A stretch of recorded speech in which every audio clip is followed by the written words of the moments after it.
Hello. I know I was terribly missed. I know I was missed last week. We had a storm last week and it knocked the Wi-Fi out, but the Wi-Fi is back. I'm back. I do apologize. I know some of y'all be looking forward to seeing my face. I really appreciate it. Um, Giving y'all time to chime in. I know y'all are watching either women's basketball or you are watching Raw.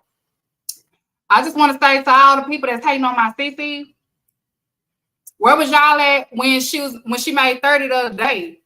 Y'all wasn't saying nothing then. Now y'all want to pop out because she having a bad game today. I like CC and I like Angel Reese. That's my Larry Bird and Magic Johnson. I like them both equally. I'm not in that discourse. I think it's dumb. I understand it. It is an issue, but I mean, that's what comes with exposure. You got to be careful what you wish for. You can't say we want this because NBA deal with it all the time. NBA Twitter. If you're not on NBA Twitter, it's the ghetto. That's just what it is. That's what comes with it. That's something, unfortunately, you have to get used to. It's going to be trolls. It's going to be people using people to push their racist agendas. We see it in all sports. We see it in football. We see it in we literally see it in men's sports. So they're not going to stop being assholes because it's women. You know what I'm saying? That's just what it is, and that's what it's gonna be. I don't like it, but it is what it is. I say my shit when it comes to NBA and NFL, so I'm not gonna be a hypocrite with it because I be saying some terrible shit too when it comes to the men. But I won't go that far with the women's. I support women's sports, but y'all, it's like y'all want people to watch men basketball and be like, yeah, blah, blah, blah. And then when it comes to women, be like, I like everybody. Like we got to walk on eggshells. So you can't say that you want equality and everything that don't come with it. Unfortunately, it comes with it. That's just sports. That's sports in general. And especially is gambling involved. So people putting parlays on women's basketball now. So you definitely about to catch it. This is the most anybody has talked about the WNBA, especially on social media. I was on TikTok not too long ago, and I posted every time on Twitter. These people be on TikTok talking about Caitlin Clark like literally all motherfucking day, from morning to night. And then them be the same ones talking about why nobody ain't talking about Aja Wilson. Well, you can start talking about her if you stop talking about her all day. But anyways, enough about WNBA. I want to talk about the fuck that happened last night. I've seen this before. If you a LeBron James fan like me, we've seen this before, okay? We've been down this road with Mr. Kyrie, okay? Luka, 32 points, 11 rebounds, 11 assists, 12 to 21 field goals. We've been down this road before. Mr. Sage and Crystals, Mr. Activist, Mr. I don't know. He turned over a new leaf. I'm all for people evolving in themselves, but I saw him let Boston, the environment of Boston, get to him, and he did what he did in 2018 when LeBron had to do it all by himself. That famous comedian, he from out here. I can't even think his name. That's when his skits started popping off when he was, Kyrie, where are you? Where were you, Kyrie? Did y'all see that game yesterday? I saw it. I'm waiting on Kyrie to show up. Show up. He didn't show up. He waiting until he get to Dallas. You still got to go to Boston for game 5. You can't wait till you get to Dallas. It's the championship. Poor Luka. 32 points and he didn't do nothing. You waiting on the other star player to show up. He didn't show up. The key role players, I don't know what the hell they was doing. They act like that. Kyrie, you got to act like you've been here before. You have a championship. That's crazy. If Mavericks don't win the championship, that discourse about to be nasty, and I'm gonna be one of them that's gonna pop it off. Y'all know who my goat is, right there, King James. Wherever he go, I go, and I'm popping it off. If they do not win the championship, I'm popping it off, and I can't wait. Be like, somebody was needed. I'm popping it off. I'm telling you, I am popping that shit off. But anyways, y'all. So today the title for today's show is Forbidden Door Ain't for Scrubs. Now I'm gonna do something a little different today. And I'm gonna test it out and see if this is how I'm gonna go going forward, because I get a lot of comments, DMs, and people messaging Public Enemies that they like how I break down and help dissect storylines when it comes to AEW. So I'm probably gonna start that approach now, because everybody reviews Dynamite, Collision, Rampage, ROH. Is different. Great products, great content that do dissect those shows. But not everybody knows how to dissect in-ring storytelling or also AEW in general, especially with the biased mindset that a lot have, especially those I enjoy all wrestling content creators, knowing damn well they don't. So they're not pretty good at dissecting what they're seeing because they're not paying attention to what they're seeing. But y'all know me, I always pay attention to what I see. Let me kick my shit off. I have been right for 4 years when it comes to AEW. For 4 motherfucking years since AEW started and I started guesting on people's shows and stuff like that, I have been right about a lot of things. And I don't get my credit on it, and that's fine. But I'm just talking my shit. I have not been wrong as of yet. I know I can be wrong about certain things, and I admit to it, be like, oh, okay, I was wrong about this. I say it all the time on Twitter. But it's just certain storylines and certain directions. I'm just like, bro, it's literally right there in front of you. I've been on that shit for 4 years. So I want to pat myself on the back for staying, intact. And also, I want to give a shout out to all the upcoming Black women that is covering AEW. And I've listened to and got some DMs for a lot of them telling me, they've listened to me or they see me. And I really do appreciate that compliment. I really do appreciate y'all saying the things that y'all have said about me and the reason why y'all choose to cover AEW. I don't want to say I was one of the first, but I may have been to choose to go forward to cover AEW, especially as a Black woman. And I did it around the time where people was calling people coons for covering AEW. It was around the time people was making the whole I'm better than you. Like it was around that time, and I didn't care about none of that and just decided to do what I wanted to do. And so I appreciate all those young ladies that has from Lyric to Destiny, all of those young ladies. I cannot think of the name. They are located in the UK, but I really do appreciate you guys so much. And when I hang up my jersey after next year, it's going to be off to a great place. And it's some wonderful ladies that do cover AEW, especially Black women that covers AEW. So I'm really, really proud of them. And they're off to doing great things. They're better than I ever been. And I always tell them, y'all standing on my shoulders. And I'm going to make sure I stay grounded so y'all can stand on my shoulders. Because I've always been open to y'all and transparent that I'm not doing this forever.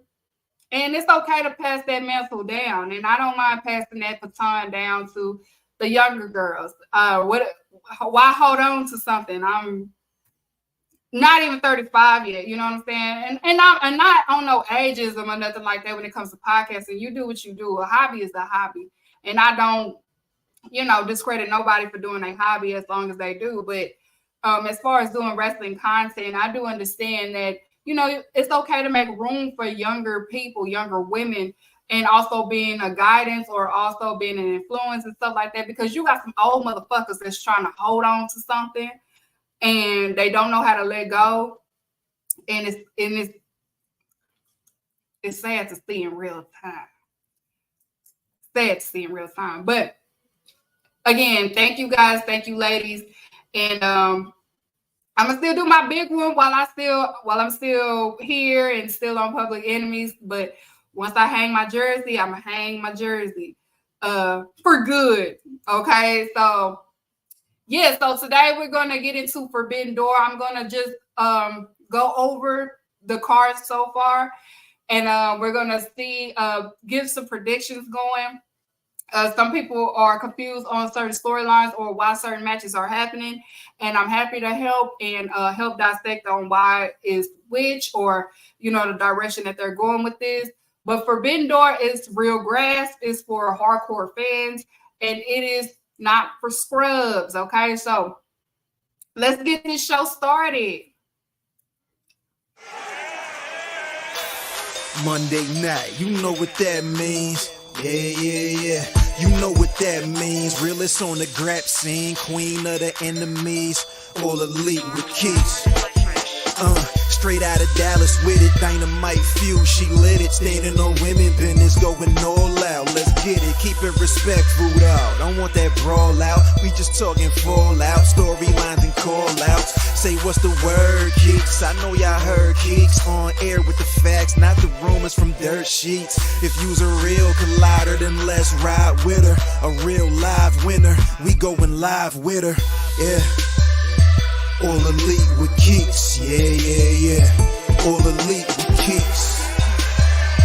All elite with kicks, yeah. All elite with kicks. All right, so Forbidden Door, it is in almost 2 weeks, 2 or 3. Let me check my calendar. Let me not give y'all some, yeah, it's during the same day as the BET Awards, so my screen gonna be double. I'm only looking at the BET Awards because Usher getting a Lifetime Achievement Award, and I love to see Usher get his flowers. Usher is my legend. So that's yeah, shout out to Usher, USHERRAYMOND. Getting his flowers at the BET Awards, so I will be watching that, and of course be watching Forbidden Door. So we got that going. Now June, it's a lot of things in June. They said June is Black Lives Matter month. Shout out to Black people. We got 2 months now. Shout out to Black people. We got 2. We got February and June. I know that's right. And we already got Juneteenth. Black Texans. Shout out to us, Juneteenth. Pride Month, Men's Mental Health Month, Black Music History Month, summer. Shout out to June. You got them damn cancers, them crybaby cancers. I feel so. Don't get me started. We don't care about no cancer. They cry too much. No shade. But yeah, it's cancers and yeah, so shout out to June. So I'm just let's start it off this episode. I want to specifically talk about Rocky Romero before I get into the possible card. Rocky Romero, I don't know if he's Jesus. I don't know. But Rocky Romero, it was reported last week, he is responsible. CMLL and also the AEW AE Lucha that was signed to AAA are able to participate in the pay-per-view at Forbidden Door. They came with a peace treaty that if they are current champions at AAA, they cannot participate. So that is Commander and Vikingo. Even though Vikingo is not the champion, he was a recent champion. So they didn't want nobody recent or a current champion. Commander currently has one of the cruiserweight titles at AAA, so he cannot participate in Forbidden Door. However, Penta, Ray Phoenix, Rouge can participate in Forbidden Door. So that is great, great news. I don't know what Rocky Romero did. I wish I was a fly on the wall, but Rocky Romero is definitely an important factor to the Forbidden Door for it's small baby steps. I'm happy that we got the baby step. You know what I'm saying? But Rocky Romero, the man that you are, whatever you said or whatever you did for CMLL to trust you enough to be like, you know what? God damn it, we will do it. But I knew it was going to be something. I knew there was going to be like no current champions. Because if you don't know, AAA and CMLL has beef. And the beef ain't nothing like WCW and WWE. It's nothing like that. Blood was shed with their beef. Blood was shed with CMLL and AAA. Like wives was harassed. Blood was shed. A lot of things. Like that beef is forever. I don't think it will ever be peace. But for them to be like, you know what? I will allow it for this event.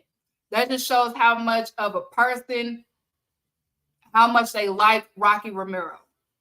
And when it's all said and done, Rocky Romero will be in, the Wrestling Hall of Fame. And he's definitely an important factor to Forbidden Door. So he will always be appreciated over here at All Elite with Keeks. Okay. And yeah, man. Like when I read that, I was just like, I don't know what he said, because I know Lucha Brothers, Penta had an interview this past coming weekend. And I kept up with Lucha Blog on the interview that he did. He hinted that him and Ray Phoenix, they have plans internationally. I think they are hinting that they want the IWGP Tag Team Champions. Because Penta ain't been taking bookings from AAA lately. So we'll see. Who knows? And he also talks about they want to be known as one of the greatest Mexican tag teams of all time. And they are. That's Lucha Brothers, no questions about it, is probably the greatest Mexican tag team champions ever. That's no question about it. That's their legacy.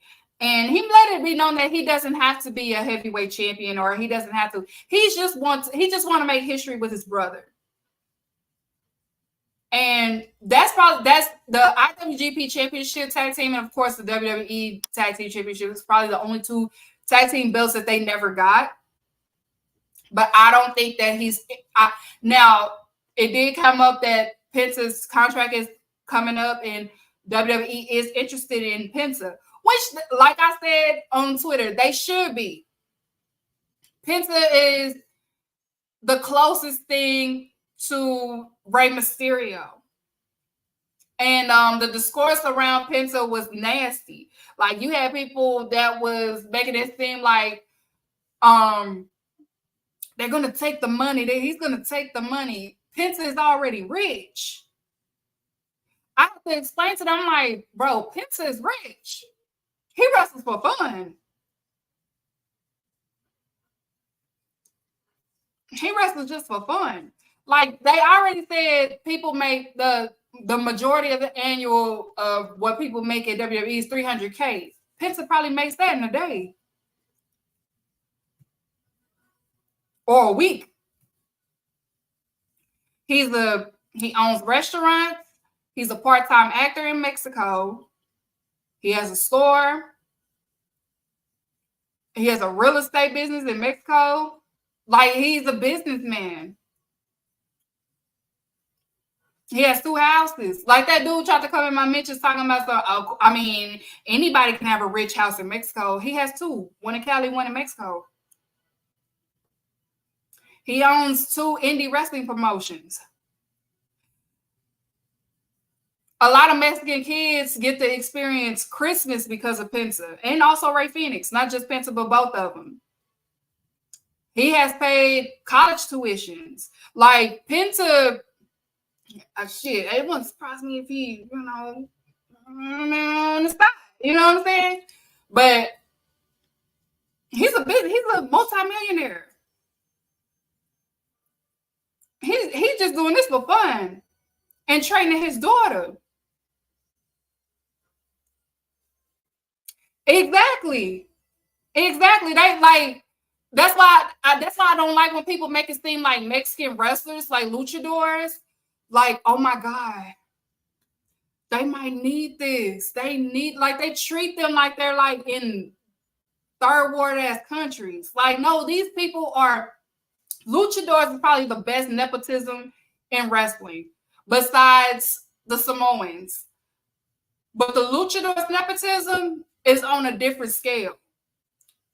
And broke ain't in a dictionary. Broke is not part of their bloodline. That's why I kind of hate that Andrade.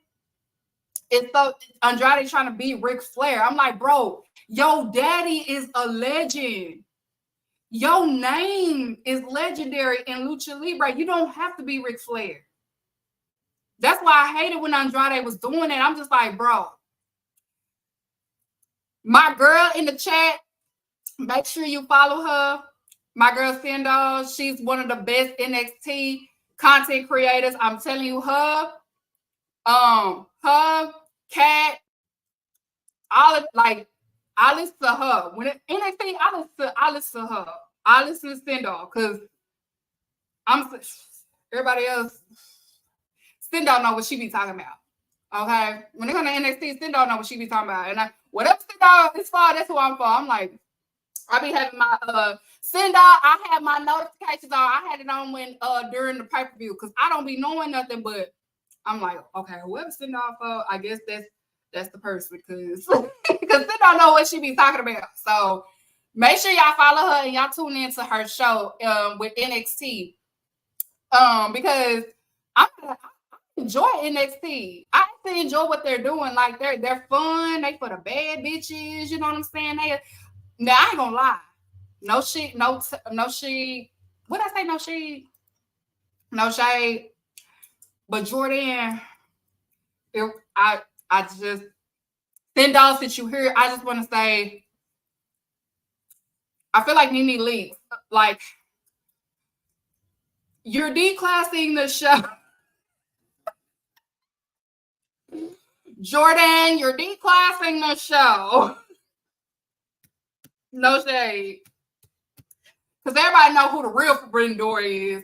Everybody, like TNA, I get it, but everybody know who the money is when it comes to Forbidden Door. Like, I like this Forbidden Door too, the AEW and New Japan, but everybody know who the big Forbidden Door. Like, stop playing with us and give us WWE versus AEW. Like, that's the real Forbidden Door. Like, stop playing. Like, TNA, come on.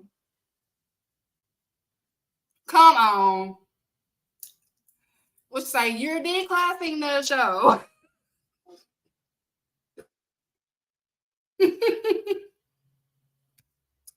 That's just my opinion. You know, what do NXT gain from TNA? Like, NXT too good for them. I'm sorry. I'm trying to be mean, but get out that move. Y'all messing up the groove. Okay, so I'm gonna go ahead and move on. So I'm gonna start with I'm gonna start off with Will Ospreay and Swerve. Let me get that out the way. Will Ospreay versus Swerve, of course, is booked for Forbidden Door. And I know AEW fan base was at a panic when this happened. Oh, I thought I had to burp, y'all. Swerve versus Will Ospreay is send AEW fans to a panic for a little bit. Because you had some that was just like, why is this happening now? And then you had me, I was just like, okay, whatever. this actually makes sense. So, like, just this actually makes sense because this probably won't be the first time. Okay? This probably won't be the first time. Forbidden Door is about real grass. Okay? It's about real grass. So, and you gotta put ass in seats too. What better way to do it than Swerve versus Will Ospreay? But who is to say this will be the only one? AEW fans, stop panicking. Let the chefs cook. They have history. They have history. The history is there. It's going to be a fantastic match. I'm pretty certain. It's going to be a great match. Swerve as champion, Swerve's championship reign has been a great reign. It's been great. Besides the online division, but like I said yesterday, the hate for him is only online. It doesn't block anything because the merch is selling. Multiple merches is selling. The crowd loves him, and he gives great promos. He has the it factor, regardless of how you feel about him personally. He has the entire package. Deal with it. You have to deal with it. Twitter is not a real place. It is a fantasy land. You can be whatever you want to be on Twitter.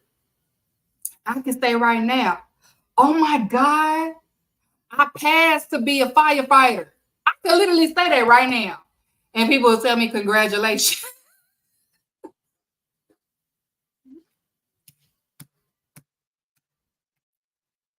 Better yet, I could be like, I lost all my belongings in a fire. GoFundMe. You know what I'm saying? Like, you can be who you want to be. You can say who you want to say. You can do whatever you want to do online. Some people are only loved online. Some people are only hated online. Regardless of the fact, that did not transfer to how AEW feel about Swerve. Okay? So, it's hard. I don't think besides the ones that don't get into that stuff, that the online stuff, and somebody had messaged me. I ain't gonna put him out there like that, but he DM'd me and said, "Why not a lot of Black content creators talk about Swerve?" And I'm just like, "Oh Lord, let me not." It started with a list. List turned into him saying a bad rap lyric.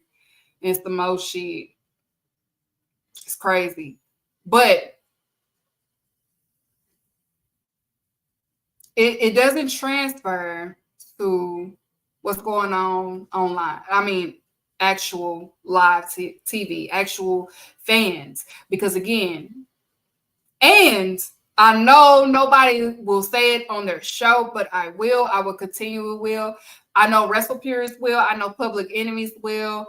Joshua will. His merch is making the same numbers as the Acclaim did.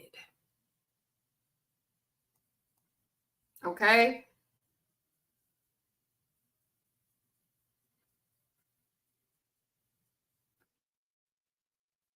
His merch is selling just as much as the Acclaim ones did. So that technically makes him the highest. I can't say Black wrestler because he wants to be wrestler, but highest Black wrestler merch that's selling the numbers that it's doing as a Black wrestler.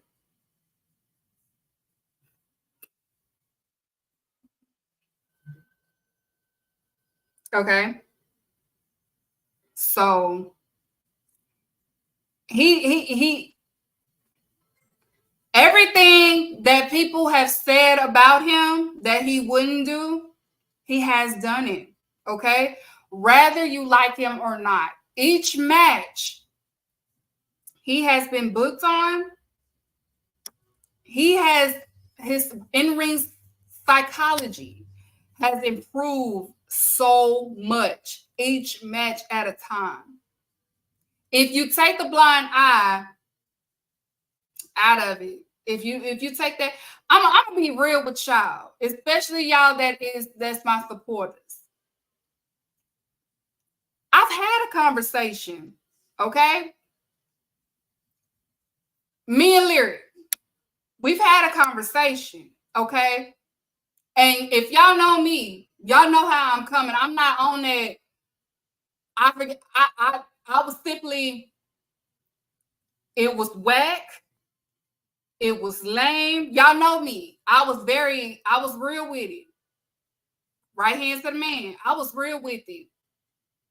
If you don't like me or not, I was being real. Like what you said, it meant this and this and this, and we ain't like it. I said it. Okay, I said it. And that's how we found out. I guess he repeated the Freddie Gibbs, and then it went from that to, well, why the fuck you repeated the Freddie Gibbs lyric? Who the fuck listened to Freddie Gibbs anyway? It should have been addressed. That's what we said. He said his piece, we said ours, and I just, moved on. Okay. But yeah, so Will Ospreay and Swerve, it will be a great match, y'all. Regardless if you feel like a story should have been built, why is it happening now? Who said this will be the last time this will happen? Some AEW fans, Tony Khan has spoiled us. I get it. But y'all need to relax. Y'all are acting a little bit bratty now. We got rid of the 2021 fans. We got rid of them. They gone. They are away. I bullied them out. They're gone. Now y'all are acting a little bit entitled now because y'all being bratty because y'all are used to things going y'all way. Like y'all fantasy book shit in y'all head, and when it don't happen, y'all get so mad. Y'all got to stop doing that. Because if you keep doing that, you're going to get worked up and you're going to get disappointed every time. Just let shit happen. Let the chefs cook and just enjoy it for what it is. That's what I do. Because I said it on Twitter. I said,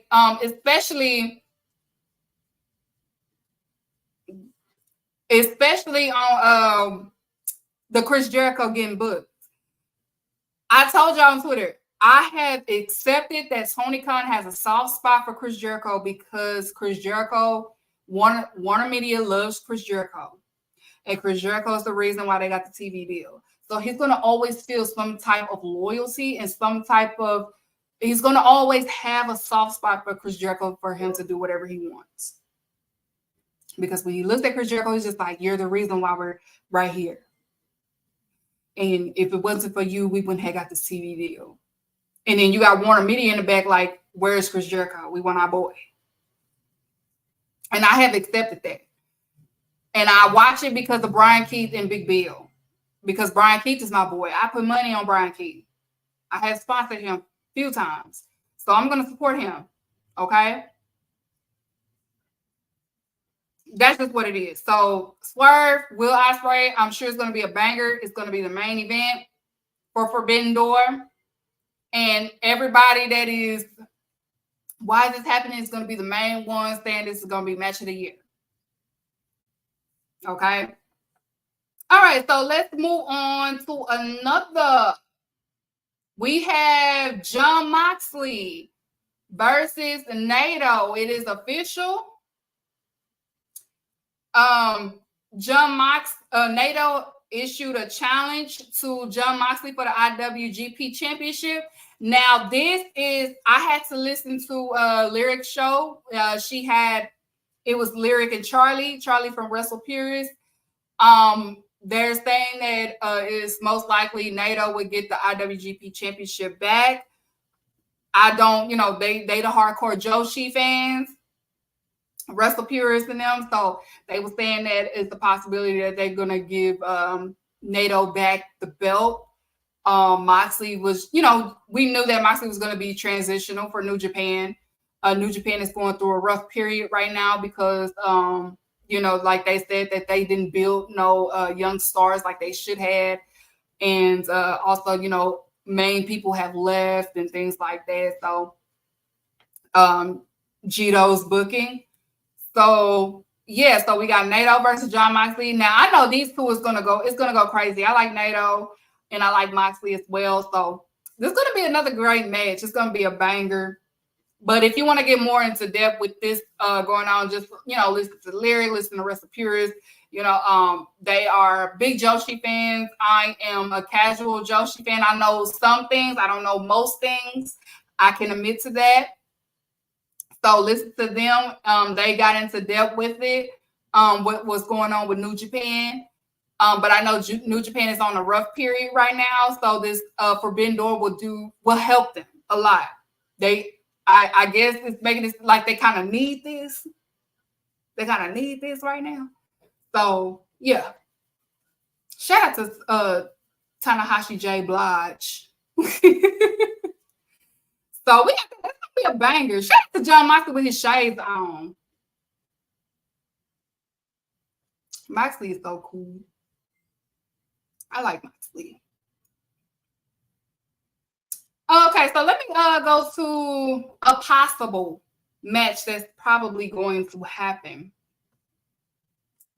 MJF and Roosh. You know how I feel about MJF. All that shit to the side. Okay, I'm keeping it professional because I love Roosh. So I put the picture up to where the first encounter happened for Roosh and MJF. I remember Wilkins asked me, why is this happening? And I explained to them, y'all see the money and Roosh right there? Roosh ain't get the coins. He didn't get the coins, okay? Roosh challenging MJF is starting a feud. I didn't like this segment because it was getting real racial. In my eyes, it was getting real racial. He can't help himself. He cannot help his fucking self to be stereotypical. He cannot help himself. And I just want Roosh to really beat his ass. Roosh, forget that it's wrestling. He always forget that it's wrestling, okay? I hope Roosh beat his ass. But this is we gotta thank Rocky Romero, because now if you don't know, because people are like, well, Roosh is not with AAA and he could possibly be with CMLL. I told Roosh left CMLL on a bad note. Him and his daddy, they left on a bad note. Okay? His daddy knocked shit over on him. Like, La Batiste, Del Ring, he don't play that shit, okay? He not the one of the two, okay? So when they left CMLL, he knocked some shit over when he left. When La Batiste, when he leaves something, he go out with a bang. Okay? That's why Tony Khan couldn't, that's why the signing of Roosh took so long, because Tony Khan, and it's warranted that Tony Khan is scared of La Batiste Del Ring. I will be scared of him too. It's the reason why Triple H snuck and signed Dragon Lee without him being there. Like, I would be afraid of him too. Like, Tony Khan had to, I will sign you, but I can't sign your dad. I'm scared of that man. I will be scared of him too. If you don't know nothing about La Batista Del Ring, do your research. If fuck around and find out when it comes to my kids, if a person is him. He do not play about his sons. And he do not play about his name either. He will knock you between the washer and dryer. Okay? That's why I keep saying Dragon Lee would have never been signed to WWE if La Batista Del Ring was there. He probably would have attacked Triple H. You got me fucked up thinking you about to sign my son. I know you. I know you're a con man. He probably would have beat Conan ass up too for allowing that to happen.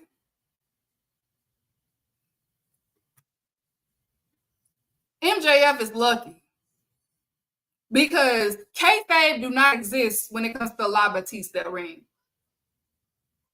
He don't care about no kayfabe. What is kayfabe? That's why people be like, Roosh is just wrestling. Do you know who his daddy is? It wasn't just wrestling to his daddy.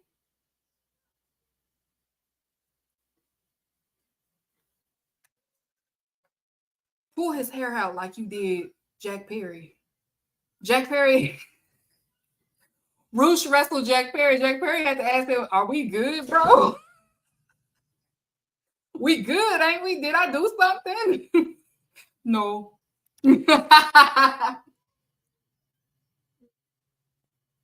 He pulled Jack Perry hair out mid-match. Jack Perry had to make sure that, like, did I do something wrong? That's just how he was raised. That's how he's been. Roosh has been trained by his daddy shit since he was a boy, I want to say. You could say La Batista's Joe Jackson. You could say that. You could say that. You could say that. No shade. But it's a possibility it will be Roosh versus MJF at Forbidden Door. Due to a storyline that happened, I guess MJF wants to prove to AEW fans that he can get down and dirty. He is willing to fight whoever. He's not on that. You know, he showed that he got a tattoo of AEW. The tattoo was ugly as shit, by the way. So we may have a Roosh versus MJF. Now, usually I would be like, I don't care for this match, but I'm rooting for Roosh.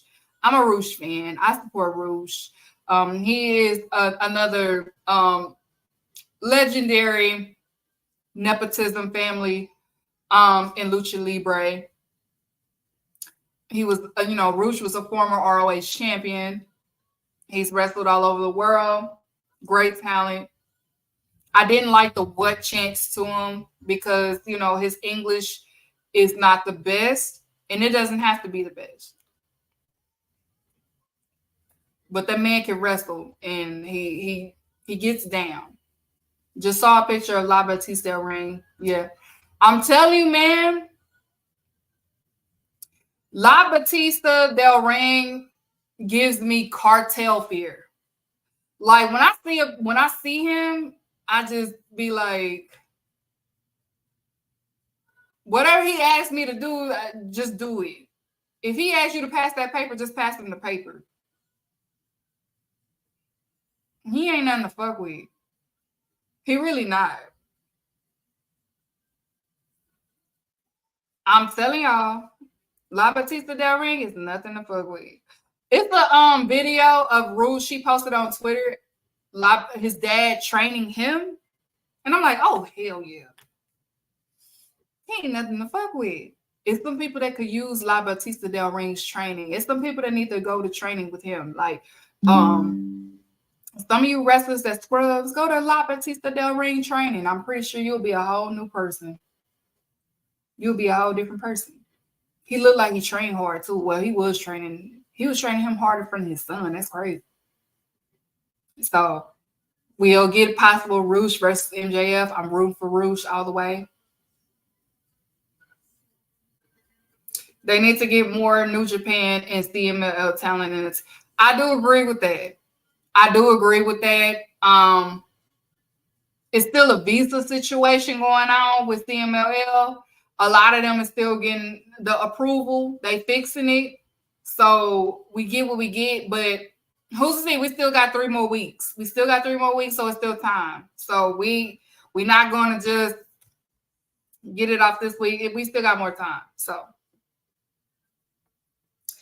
okay, so next up we have Orange Cassidy versus Zack Sabre Jr. That was also announced. Zack Sabre Jr. wants another rematch with Orange Cassidy. We know they faced each other before in Forbidden Door. They're facing each other now. So we have that. If AEW does open a wrestling school, Rouge Dad should be a trainer. He should, but I don't think some people can handle how he trains. I'm waiting on we should have a graphic of Orange Cassidy and Zack Sabre Jr. But yeah, it's Zack Sabre Jr. versus Orange Cassidy. It was announced. It is official. Hold on. Okay, yeah. So we do have that. We'll see where that goes. But Zack Sabre Jr. he did offer. How does he train?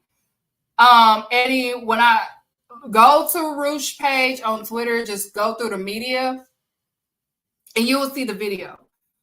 It's a video of them training together. I want to say it's either in the basement or whatever, but he's training with Rouge. He told him keep doing it again and again and again. Like he's hardcore. Like I'm telling you, he like Joe Jackson. He's like Joe Jackson. And he's hated in CMLL. So that's why I was just like, it's kind of a big deal because it didn't really have nothing to do with the Lucha Brothers. It had a lot to do with Rouge because how they left CMLL. Like CMLL and AAA beef, yes. And I don't think they would have had so much of a problem with it, but they're like, you got Rouge signed to AEW. We don't fuck with him. We don't fuck with his daddy. We don't fuck with him or his brother. Fuck them. That's how they was. Like it was more so of Rouge because how they left. Like they left, they wrecked shit and left. People got beat up. People got stabbed. People got beat the fuck up by La Batiste. Okay? They got beat the fuck up. But yeah, so that was more of that. But yes, we got Orange Cassidy versus Zack Sabre Jr. Zack Sabre Jr. Wants to, because Orange Cassidy beat him. So Zack Sabre Jr. wants a rematch with Orange Cassidy. That should be a great match between the two. And that's what I know some people was like, well, we want the rematch with Bryan Danielson and Zack Sabre Jr. Who knows who Bryan Danielson wants to face? I'm pretty sure it's the Alchemist from CMLL, but we'll get into that a little bit later. So we got that. Let's get into some women business. Toni Storm versus Mina. Now we saw them at Dynamite. The battle for Mariah May. It was very sexy. It was very hot. The ladies, the men it was one dude in the audience. He got too happy. It was crazy, but I know this is going to be a great match. I don't doubt Stardom at all. This is a Stardom. She's a champion at Stardom. Again, I do listen to lyrics. She is the Joshi, one of the Joshi queens. So listen to her content when she talks about the Joshi female wrestlers. I wasn't so familiar with her game, but I did enjoy her wrestling. So listen to her. I know Toni Storm, she can go. This will be a great match between the two. And it's also building towards Toni Storm versus Mariah May, which we will see in the future. So it's like they're building a story between those two. It's mostly about Toni Storm and Mariah May than anything. So you have that going on for women's business for the AEW World Championship. So it's going to be a great match between these two ladies, women's business. Also, another women's business match is Mercedes Moné versus Stephanie Vacquez, which I can't wait for this one. The rematch. Mercedes Moné and Stephanie. Now, this is the match I am definitely looking forward to because they went off the first time for the New Japan Strong Championship. And I know they're going to go hard this time because Stephanie is a dog. I'm telling you, Stephanie, I said Stephanie reminds me of a young, she's incredible talent. Yes, title for time. Mercedes doing her big one. Mercedes is doing her big one. This is going to be a great match between the two ladies. Stephanie is a force to be reckoned with. She is representing CMLL's women's division well. It's a lot of talented luchadoras on there, and I just really hope. I know she's not with CMLL no more, but you know, in 3 weeks in like Dynamites and the Collision, I really hope that the world see Fabi Apache. Like I've been asking for this for a long time. I just want the world deserves to see Fabi Apache. Fabi Apache is one of the greatest luchadoras there is. And again, she is the Lucha Brothers mom, wrestling mom. She is the daughter of the great Papi Apache. She's a great talent. And she's also help training Lady Penta when she's coming. So, and Mercedes trained with her when she was done, you know, when she walked out of WWE. That's one of the first person that she went to train was Fabi Apache down in Mexico. She went to Mexico to train with Fabi. The world deserves to see Fabi Apache. Fabi Apache deserves to get her flowers. I can describe her like the legacy Fabi Apache has. No,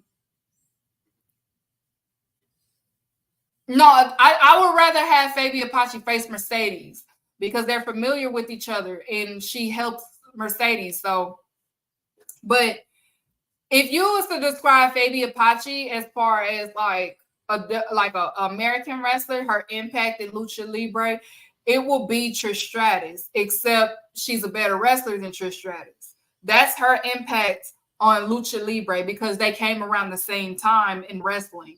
Fabi Apache came around in 1998-ish, 1998, 1999. Her father, you know, she's another Nepo baby. Her father is Papi Apache. He was a great wrestler as well. He was a technical wrestler, a Lucha Libre technical wrestler. And she's the daughter of him. Her stepmom was also a wrestler. And she still wrestles to this day. It's crazy. But Fabi is, the world deserves to see her. If you have been watching TNA around 2009-ish in that era, you probably familiar with Fabi because she wrestled Tessa Blanchard before, but it was the she spit in Tessa Blanchard's face and told her she ain't welcome to Mexico. Tessa's not liked. I think Fabi is I think she's banned from TNA because of that. Yes, Rocky Romero is the bridge for AEW, New Japan, and CMLL. Yes, he's the bridge to all three. He's very important. But yeah, Fabi, I think Fabi Apache is banned from TNA, I want to say, because of that.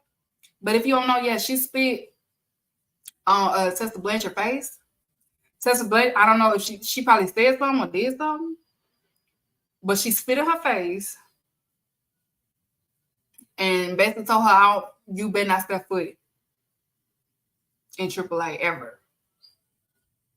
And we ain't seen Tessa Blanchard in AAA since.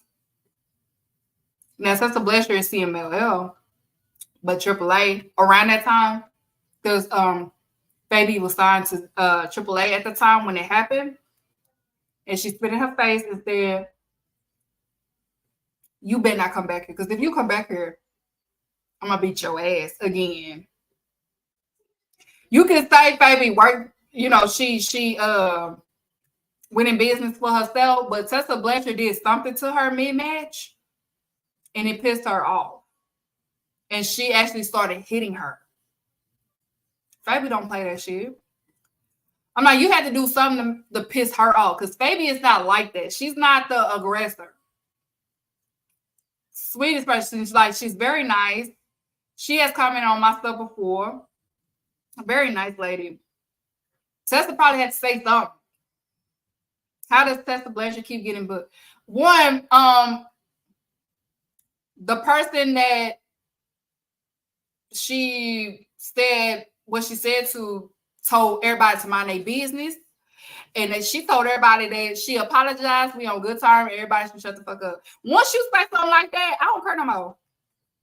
Once you tell everybody to shut the fuck up and mind your business, I don't care no more. You don't get no outrage from me. Shut the fuck up. You don't get no outrage from me after you say that. Okay, whatever. And plus, like Mexico, they're like, it didn't happen in Mexico, so we don't care. It happened in America. It didn't happen in Mexico. We don't care. That happened up there. That ain't happened down here. We don't give a fuck. That's how Mexican work. That's how Mexico work. Like, they like, oh, okay, that happened. Oh, they ain't happened down here, so we don't give a fuck. What they got to do with us? That's basically what they were just like, oh, okay. Her man wrestled in Dynamite not too long ago. What's the Lucha Libre? What's the luchador name? I cannot think of his name. He wrestled for CMLL, but that's our man now. He got the best mask too. Like the pyramid with the dog mask. What the fuck his name is? I can't. It's not coming to me. But that's our man. That's a Blanchard man. Mm-hmm. But anywho, I hope Fabi Apache, I hope Tony Khan just had her on a Dynamite or a Collision. The world just needs to see her. I prefer Dynamite though. The world needs to see Fabi Apache and see what I'm talking about. She's a great wrestler.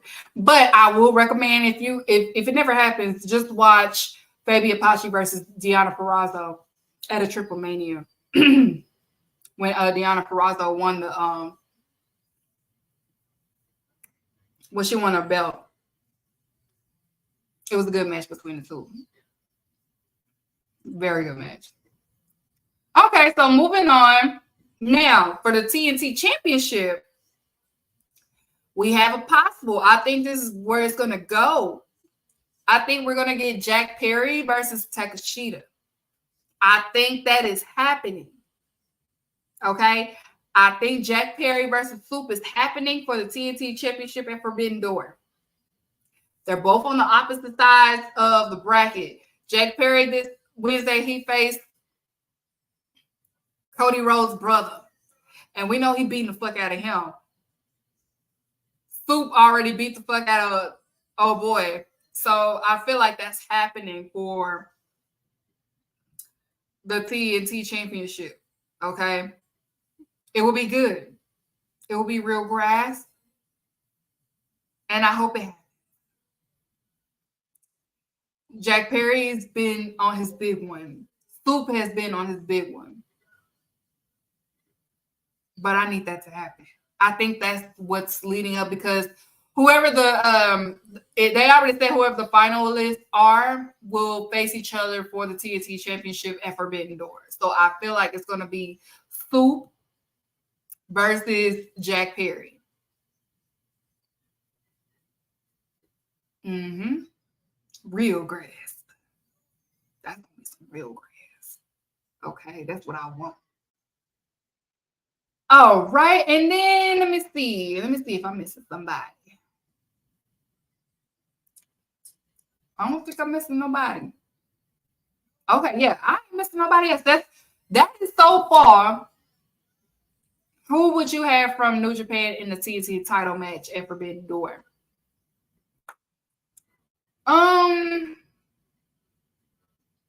To be honest with you, I don't know.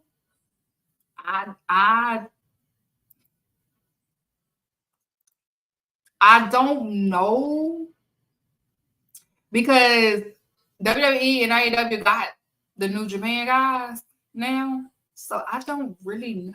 Oh, he's not New Japan. Is he? No, yes, he is. Shingo. I think that's his name. Whoever that was that wrestled last week, that was really good. I like him. I think that's his name. I want to say it wrong. But other than that, maybe El Phantasmo. I would say El Phantasmo. I like El Phantasmo. Leo Rush. No, that's not Leo Rush. Is that Leo Rush? Who was that the last time? Oh, I can't think right. All right, so moving on. What about CMLL talent? Definitely the Alchemist. Definitely him.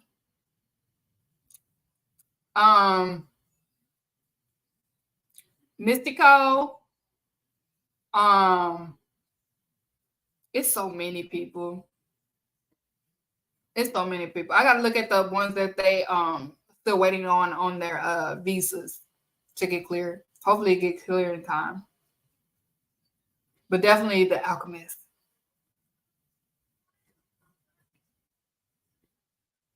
Definitely him. So yeah, so Okada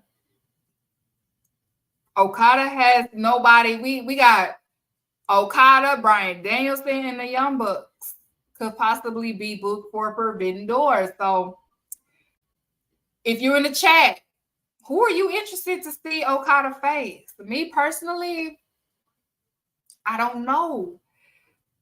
Now I saw people was saying Ibushi, but I'm like, ain't he still hurt? And he not even signed to New Japan no more. I don't know who will Okada face.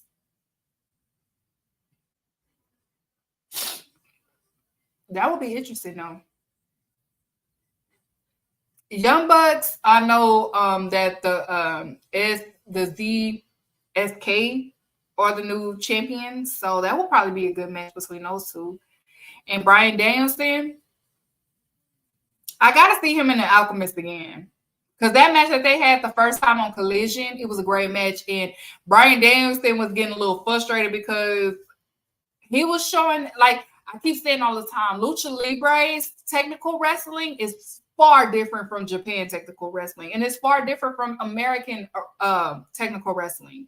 When they do technical wrestling, and I say it all the time, Lucha Libre is poetry. American wrestling is, everybody's all about storylines and it has to be a storyline, but Lucha Libre is poetry. Everything is poetic with their wrestling. Their wrestling tells a story in a poetic way. Like, people think that what they do stunts just to do it. No, it actually means something because they have Lucha Libre is off of actual Mexican history. It's off of the Aztecs, the history in that with the mask. Like, everything is cultural, it's history. So every move that they do, it tells a story. They don't really, like, they do their promos and stuff like that, but they're mostly in-ring wrestlers. Everything means something. It tells a story. Like, when people, it was around the time, and I like to bring up when Penta earned, got the respect of his name at that Triple Mania. It was just reposted not too long ago on Twitter when he was holding the bloody mask and he was bloody and stuff like that. That was the night that his name became legitimized for his bloodline. So, for Lady Penta and her children and her children and her children and her children, like that. The way that he wrestles when he's in Mexico is far different from when he wrestles when he's in America, because he knows America wrestling, and most foreigners know that American wrestling is all about the gimmicky and showing and just different stunts and stuff like that. Because I don't want to say that we're dumb, but we're more of, you gotta give us shock value. Mexican lucha libre wrestling, when Penta wrestles in Mexico, it tells a story. It's a story. And the name being legitimized, it was very important because the person that he was wrestling was also the same man that's, if you don't know Lucha Brothers' background, their father wasn't really good at wrestling. And the person that Penta wrestled told his father that he wasn't good. So for Penta to beat the same man that said that his father wasn't good is poetic. And that same man bowed to him. If you didn't watch that pay-per-view, and I watched it, had tears in my eyes. That same man that said that this man is not good is the same man that bowed to Penta. Like, this man is legit. Do you think the aura of U.S. wrestling is lost in AEW? Absolutely not. Because the aura of U.S. wrestling is lost in WWE. And I'm not even saying that on no tribalistic shit, because the wrestlers in WWE, and I say it all the time, they bust their ass regardless if it's dumbed down or whatever, or if you've seen it before. It gets no type of reaction. And they deserve the same reaction. That's why when some of them go to AEW, like Adam Copeland, and y'all know I'm not an Adam Copeland fan, but one of the things he said, and Mercedes said the same thing, is just like hearing the fans. That's the first thing they say, is hearing the fans. I know the house shows is a different environment because I've been to a WWE house show, but the shit on TV, and I've been to WWE shows since I was a kid. Like, I've seen these people at their prime, The Rock, Triple H, Stone Cold at their prime. Like, everybody's loud. And then now in this present time, they got to go overseas to even hear fans.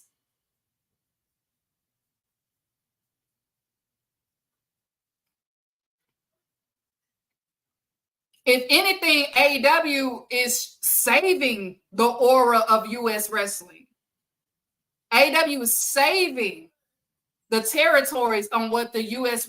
like the territory era in wrestling.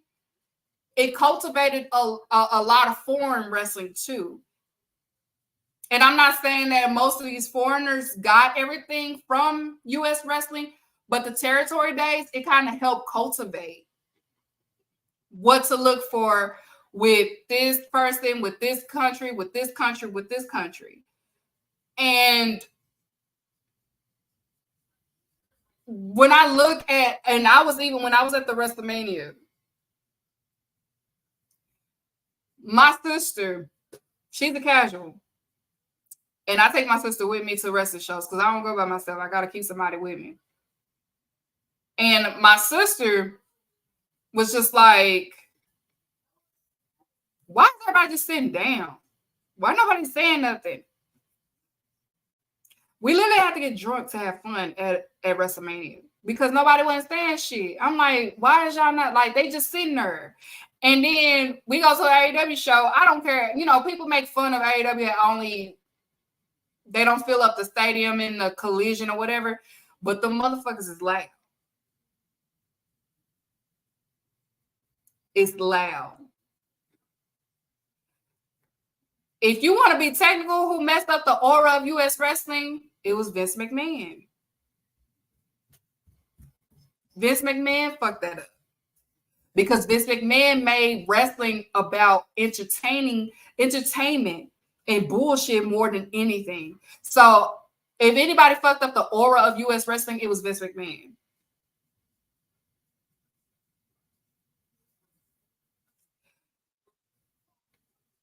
TNA and AEW, ROH, MLW, they're trying to help reestablish what U.S. wrestling used to be, or what it's supposed to be. Because it didn't used to always be like this.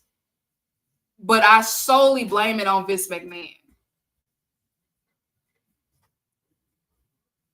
Exactly. Like, you could tell the difference between WWE and AEW. Like, Vince McMahon brainwashed everybody to make it seem like the certain things are important in what makes wrestling when it's not true. If you know your wrestling history, especially the territory days, and I know Dave Meltzer talk about it all the time.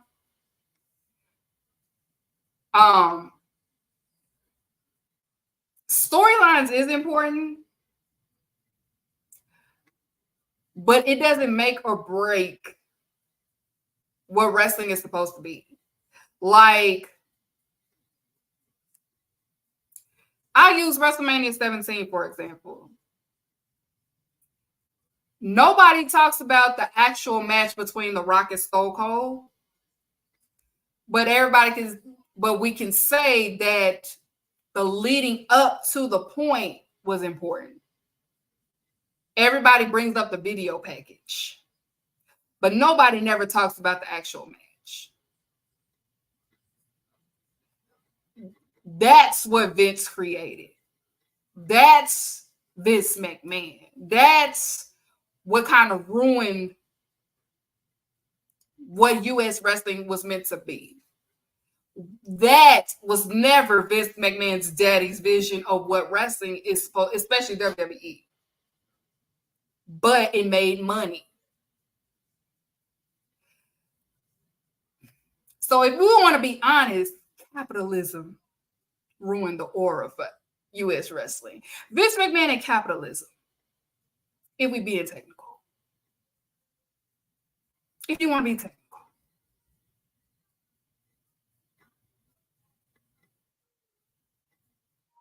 Then he come at that. Exactly. Oh, don't get me started on that shit. The video package to rest that main event.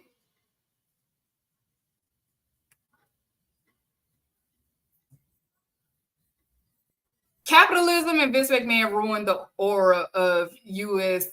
wrestling. Yeah, capitalism. Because it's all about money and entertainment. South Park made fun of this. It's crazy. They made fun of it, but they was right. But it's the thing that made us all watch it when we was kids in our youth, or when some people teenagers. I'm a WCW girl. I was a WCW cruiserweight girl. I liked the in-ring. That was my attention. The entertainment stuff, I did enjoy it as a kid. I can't say that, but I was the in-ring person. That's why I was a Jericho fan for the longest. I cannot deny Jericho's in-ring ability all 30 years of his career. He had a great in-ring. Like, he has a lot of kids in wrestling. Like, having that versatility. Can do lucha libre, can do strong style, can do all different type of styles, all different foreigners into one, and combinate that. Jericho is one of the ones that was able to do that. That's why I was a Jericho fan, and he was funny.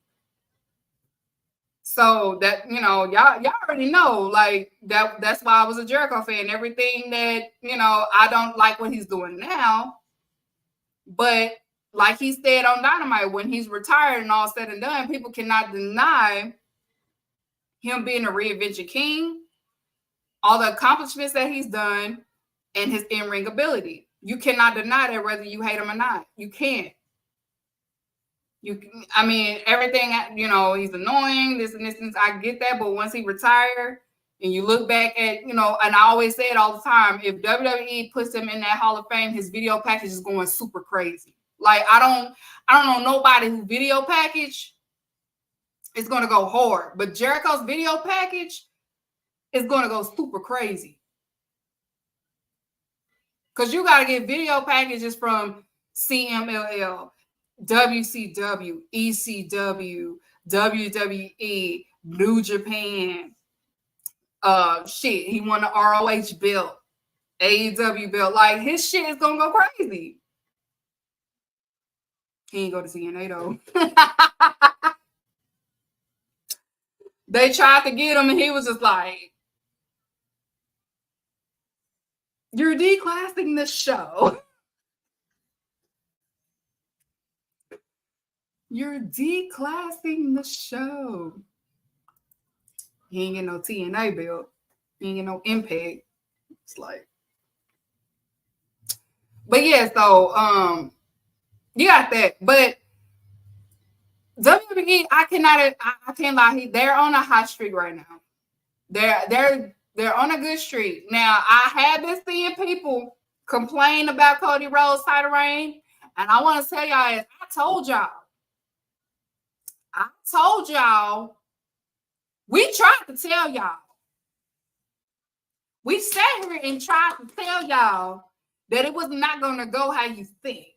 We had to deal with that man as a TNT champion. We had to deal with him. We told y'all what was going to happen. Okay? I told y'all that shit was going to be boring. I told y'all that. Nothing new under the sun. There is nothing new under the sun. I tried to say. I ain't trying to be mean. But this is why that sicko did not give his daddy that championship. The Rhodes family, no shade. The only thing that they are good for is being the chaser. That is no shade. It's the truth. They are good at being the chaser. Y'all, the Rhodes need to understand that they are role players. But that doesn't mean that they are necessarily meant to be. But they are role players. And Cody is just like his father. And if you don't know your history about Dusty in the territory days, Georgia wrestling, it's literally the same shit. It's the same shit. Y'all are good to be the chasers. Y'all not meant to be champions.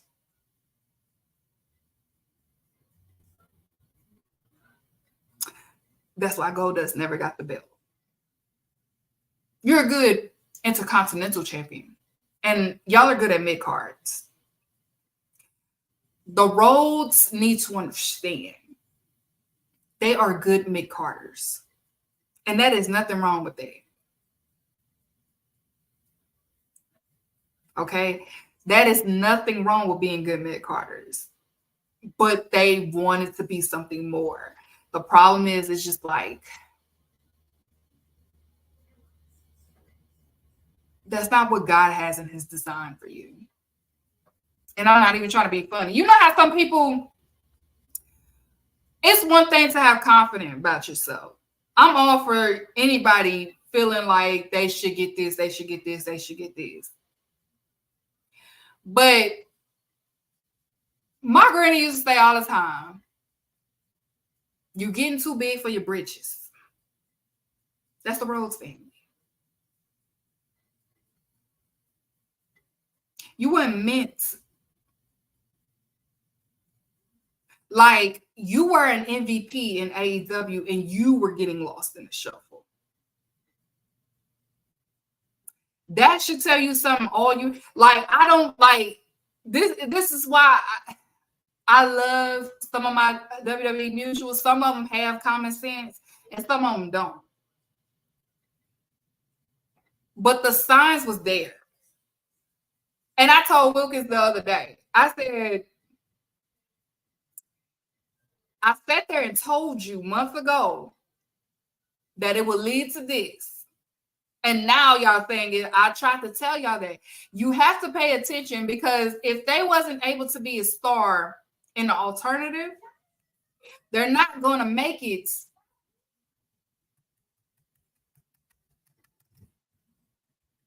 over there. You know what I'm saying? Except if you're Jade Cargill, I get, because she has the physique and her mind, you know, she's trying to be an actress. She's trying to, you know, Drip said it a long time ago, and I had to tell him, yeah, you're right. Because when he said it on here years ago that Jade is not trying to be a great wrestler, she just wants to be The Rock. And I kept saying, no, she not. She's trying to learn and stuff like that. And I'm like, damn, he was right. No shade to her. Get your money, ball. But I knew it was going to be boring. Cody's going to have a reign and nobody remembers. But kids. Y'all ain't going to talk about this. People already missing Roman. But it had to happen. Like, he had to be a champion for y'all to see that we wasn't bullshit when we were saying it. We had to deal with it. We dealt with it for almost 3 years before he decided to, bitch, you were wrong about me. I'm sorry. That predator was right about you.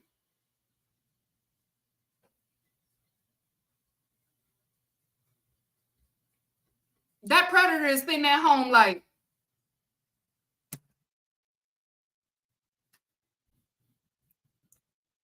this is why. That freaky ass nigga is at home probably like, y'all gave him the belt. And demos have gotten low since he's been champion. They're not making the same money on the pay-per-views since he's been champion. I pay the $5. WrestleNomics has reported it. I pay the $5. Rhea Ripley got to hurry up and come back. Rhea Ripley was the money. She has to hurry up. Liv is not money. I'm sorry. No shade to her, but she's not money at all. She's not. Rhea Ripley has to come back. Rhea Ripley is the money. Because the show ain't Blondie, both of them, that talk alike. Liv Morgan is pretty, but she's not money. Rhea Ripley was the money. Rhea Ripley, if Cody being champion while Rhea Ripley was still champion, it would have, okay, because they was going to make that money because of Rhea Ripley. But now Rhea Ripley, you don't have no Rhea Ripley, you don't have no Roman, and it's showing. I'm telling you, get that WrestleNomics and look.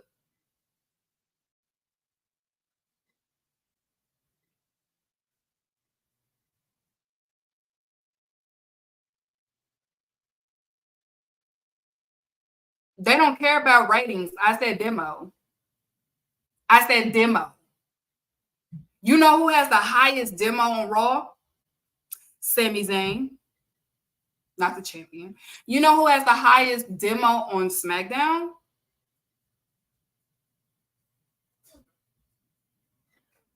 Take a guess. It's not Cody Rhodes, but take a guess.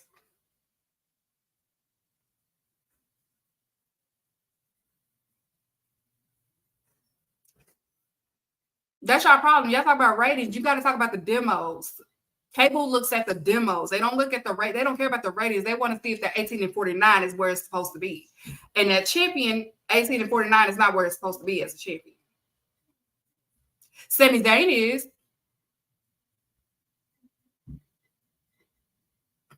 Sami Zayn was the highest on Monday Night Raw. It wasn't Cody. And that's your champion. See, one thing about Roman Reigns, the demos was always there for Roman Reigns. Until it was like John Cena or The Rock or somebody that was there. But when it was Roman Reigns by himself, Roman Reigns got the demo. Rhea Ripley, demo. Liv Morgan, not so much. But you know who is? Take a guess on SmackDown who is the highest demo on SmackDown. It's not Jay or Bianca. It's none of the black wrestlers. None of the black wrestlers meet the demos. I'm just, no shade. I'm gonna give y'all like 10, 30 seconds. Just guess. Do, do, do, do, do, do, do, do. Hey, yes.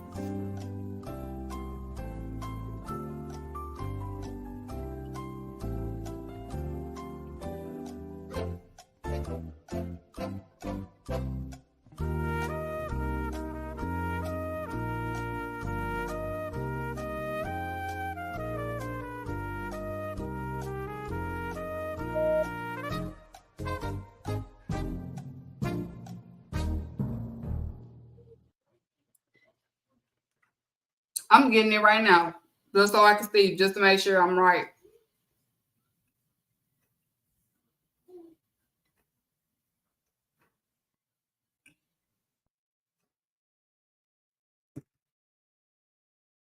It's that bloodline, the new ones, the new people. Solo. It's Solo. Solo got the demos up for SmackDown. It's Solo. It's not LA. It's Solo. Yes, it's Solo. I paid $5. I will, if you're a WWE content creator, I will send it to you if you want me to. It's Solo.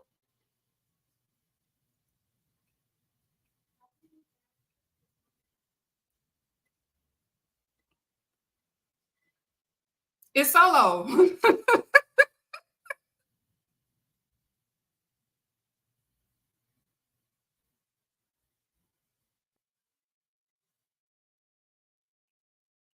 Shout out to Solo. And then they got so smart covering Cody because they have Solo. They make sure they have a Solo segment before Cody goes out so it can stay where it is. But it's Solo. It's the bloodline still. The new bloodline, whatever they doing. But it's the new bloodline still. Shitting on the road still to this day. That's crazy. But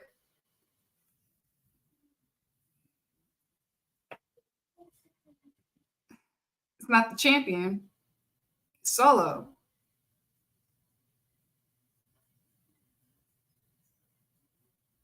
I'm just saying, if you're a Cody fan in my chat, I'm just letting you know he's the guy, but he's not the guy.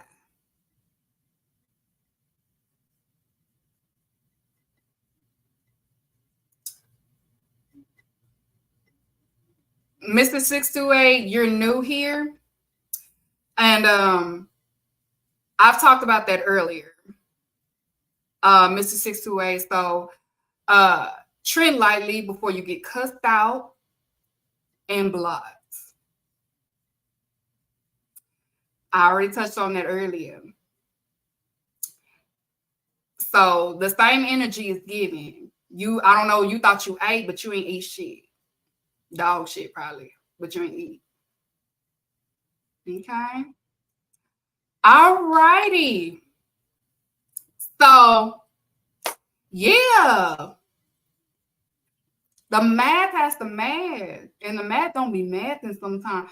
You know what? Let me look. While I'm here, let me look at the NXT one. Let me see.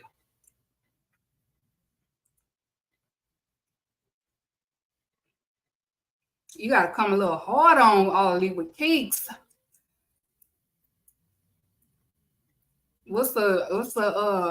I'm a big dog around here.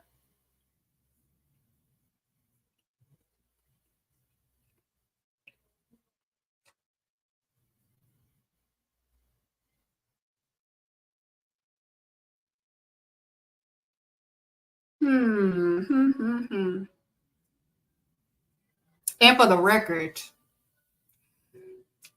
now that I'm looking at June 5th demo for AEW, Jericho did not draw Swerve Mercedes or their elite that week. Oh my God. He didn't. He didn't do it this week. He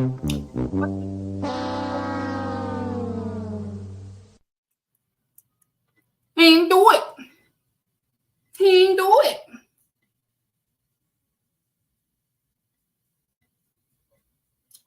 He didn't do it that week. Sorry, Mr. 628. It didn't happen that week. He ain't on drawing.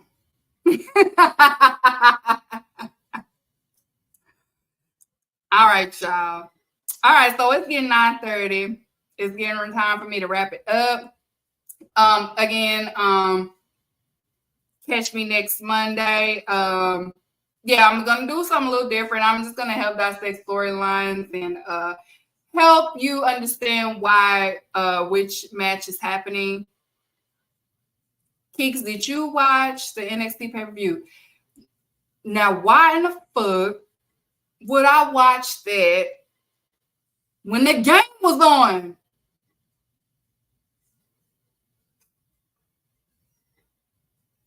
I was watching the game. I wasn't watching no NXT pay-per-view. I was keeping up via Twitter, but I did not watch that. I was watching and yelling for Kyrie to do something. The parlay was on the line and he fucking it up. But no, I didn't watch that. I didn't. I'm just trying to understand why. I know they're trying out different things because the nasty man ain't there no more.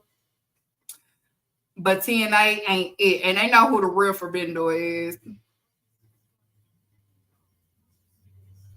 That's a 10.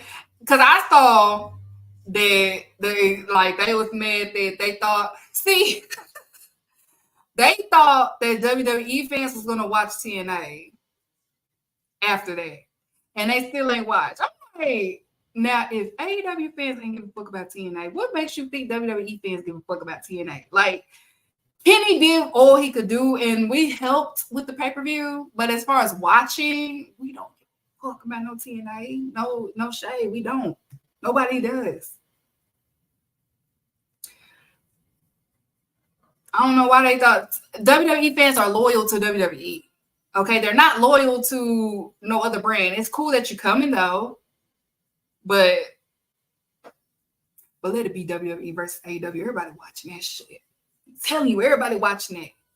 Let it be a AEW, WWE Forbidden Door. Everybody watching it. That's gonna make some money, and they know that. Everybody know that. They know that it's gonna make some money. But anyways, it's 9:30, y'all. I'm just gonna start dissecting things, helping people understand what's going on, and I don't mind doing that. Everybody is talking about Dynamite, Collision, Rampage, ROH. It is different brands, different content creators that will be reviewing those shows. Make sure you support them and follow them. But as far as All Elite with Keys going forward, I will be helping dissecting things that is happening on TV. If you didn't, I'm not going to even tweet it. I'm not going to tweet none of this shit. I'm just going to wait until it's time to do my show to talk about it. But other than that, I'm going to help dissect what you saw, what's going on, and help with storylines because I said it before, not everybody can pick up on in-ring storytelling, and that's okay. I'm not going to shade nobody on that. But that's what I'm here for. I'm here to help you understand what's going on in ring storytelling, why it leads to A plus B plus C. That's what I'm here for. And I don't mind doing that for you guys. And that's what's going to be going forward. And of course, do my reviews on pay-per-views. But as far as doing Dynamite, Collision, and Rampage, I'm going to be honest with y'all. I'm drained out of doing it. And I just rather help those that just trying to understand why Johnny has 4 apples. And I don't mind doing it. So I will be if Johnny had 4 apples when it comes to AEW in the things that they're doing and the choices that they are making. And that's what's going on going forward. So thank you guys for tuning in tonight. I will be here next Monday. Make sure you tune in Wednesday for Dynamite. Make sure you tune in Friday for Rampage, and make sure you tune in Saturday for Collision. If you feel like you need me to break down certain things, don't hesitate to DM me to do it. I don't mind taking suggestions so I can study it and get down to it. Get my historian on, get my all of that on to help. Because everybody learning and everybody's attention span and everybody is different when it comes to wrestling. Certain people looking for different things, so they don't understand it. And that's what I'm here for. That's what I'm here for. Okay, I'm not here on none of that, you know, spreading narratives or nothing like that. I'm just here to help you understand so you can enjoy. Because I know a lot of y'all truly enjoy AEW. I know a lot of people enjoy it. But engagements get payments. So you got that. So God bless you all. Y'all have a good night and hit my getaway music. First of all, there's no such thing as white-collar crime. And there's definitely no such thing as black-on-black crime. Crime is crime. Let me explain something to you. I don't care if you have a white collar or a tank top. If you rob me, I'm going to whoop your ass.